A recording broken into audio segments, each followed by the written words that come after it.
Bonjour à toutes et à tous. Alors aujourd'hui je vous propose d'essayer d'ouvrir ce cadenas Master Lock modèle 1535D qui se compose donc d'un anneau et de 4 bagues, 4 barillet numérotées de 0 à 9. Donc on a en théorie 10 000 combinaisons.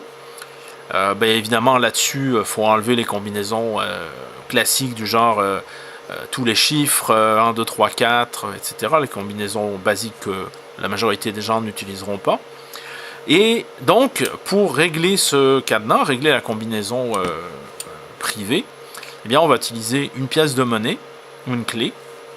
On fait basculer ici la fente vers la droite, on règle notre code et on bascule ensuite vers la gauche et notre code est réglé.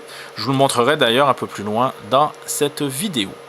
Alors présentement il est réglé sur 4.0, donc c'est la combinaison, le réglage d'usine. Et je vais vous montrer comment moi je fais en tout cas pour ouvrir des cadenas comme ceci. C'est toujours le même principe. En fait on va chercher des bindings. Donc des bindings c'est quoi? Eh bien c'est une résistance en fait dans les bagues qui va nous indiquer à quel endroit on est, et quand on va sentir un binding, quand on va sentir un endroit où la résistance change, parfois on le sent sous nos doigts, parfois on l'entend, bien on sait qu'on est sur le bon chiffre. Alors il n'y a pas de règle, c'est-à-dire que je ne peux pas vous dire sur tous les cadenas c'est le premier, on commence par celui qui est en haut puis on descend, ou l'inverse. Dépendamment de la fabrication du cadenas, ça peut être le premier, le deuxième, le quatrième puis le troisième. Ça donne que sur ce cadenas là, le premier binding est en bas. Alors je vais essayer de vous décrire un peu ce qu'on ressent sous les doigts. Vous allez sûrement l'entendre aussi. Il y a un peu de bruit autour de moi à cause de mes ordinateurs, mais je vais essayer de vous décrire ce qu'on ressent sous les doigts pour que vous puissiez reproduire cette action-là. Donc évidemment, première chose, je vais commencer par scrambler. Alors on va appliquer une traction sur le cadenas et on va essayer déjà de trouver le binding. Donc comme vous voyez ici, ces deux bagues-là, elles tournent sans aucune résistance, malgré la traction que j'exerce sur l'anneau. La troisième, c'est un petit peu plus difficile, mais la quatrième, c'est flagrant. On doit appliquer une traction beaucoup plus grande. Alors là, évidemment, je connais le code, c'est 4 x 0. Mais le but là, de la manœuvre, c'est vraiment de vous montrer et de vous expliquer ce qu'on doit ressentir, ce qu'on doit avoir comme effet sous les doigts. Alors, quand je vais arriver sur le 0, on entend un son vraiment distinct. On sent l'anneau qui se relâche tout doucement, un tout petit peu, et on sent sous notre doigt le clic. Également, c'est beaucoup plus dur une fois qu'on est tombé dans la craque, dans l'encoche, de changer le chiffre. Vous voyez là, j'applique une pression quand même très très forte. Et je ne suis plus capable de changer de chiffre. Donc là, on sait qu'on est tombé sur le bon. Et on continue. On cherche d'autres bindings. Donc clairement, c'est pas lui. En fait, lui, il est vraiment beaucoup plus facile à tourner que les trois autres. Donc, on sait que ça va être le dernier. C'est pas lui non plus. Donc, c'est lui ici qui est vraiment beaucoup plus dur. Alors, comme j'ai des gros doigts, ça se peut que je fasse tourner deux bagues en même temps. C'est pas volontaire. Ce que je fais, c'est que je vais les décaler pour réussir à les pogner. Voilà. Là, je sens qu'il y a quand même quelque chose qui s'est passé là, sous mes doigts. Mais je suis encore capable de tourner. Ah! Là, j'ai vraiment senti quelque chose. Et encore une fois, comme pour la première bague, ça devient très dur à changer. Et je continue comme ça. Je fais mon chemin jusqu'en haut. Alors on peut relâcher un peu la tension parce que ça fait quand même mal aux doigts au bout d'un moment. Et on y retourne. Donc elle, vous voyez, elle tourne sans aucune résistance.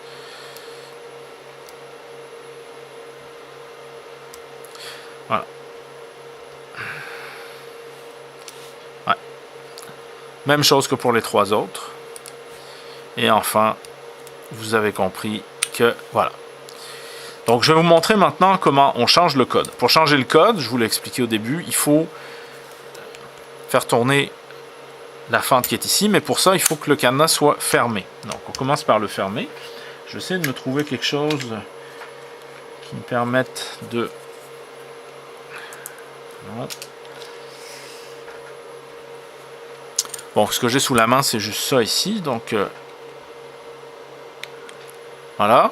Donc, à partir de ce moment-là, le code que je vais régler, ça va devenir le nouveau code. Ok, donc là, le nouveau code 6833. Ok. Une fois que c'est fait, je remets ça vers la gauche. Et à partir de ce moment-là, c'est mon nouveau code.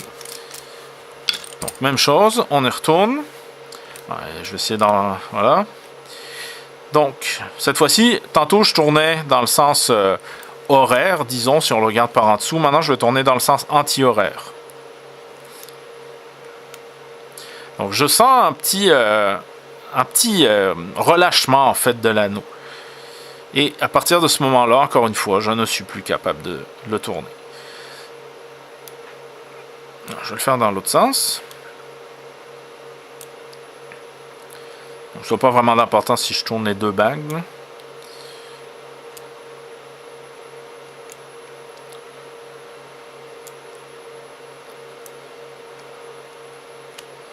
Ouais. Encore une fois, on sent un léger relâchement. C'est pas flagrant, mais c'est quand même...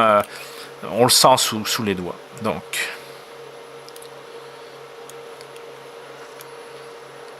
Voilà. Bon, là, les deux bagues, on tourne en même temps. Donc, c'est vraiment pas très compliqué. C'est d'autant plus facile que, imaginez, le cadenas installé sur l'article à protéger, on est capable de tirer avec une main assez facilement et de l'autre main de composer le code. Alors, qu'est-ce que ça peut protéger un cadenas comme ça? Bon, déjà, ça vaut une dizaine de dollars. Donc, bon, c'est parfait pour un casier d'école, c'est parfait pour un vélo qui vaut pas très cher. Voilà, mais essayez pas de protéger des articles de valeur avec un cadenas comme ça. Sur l'emballage, on a une charte ici sur le côté avec des cadenas numérotés de 1 à 10. C'est en fait la réputation de sécurité du cadenas. Évidemment, plus le chiffre est élevé, plus le cadenas est réputé sécuritaire, 10 étant le maximum. Masterlock lui donne 4. Personnellement, je lui donnerais plutôt 2 ou 3 maximum, mais certainement pas 4 ou plus.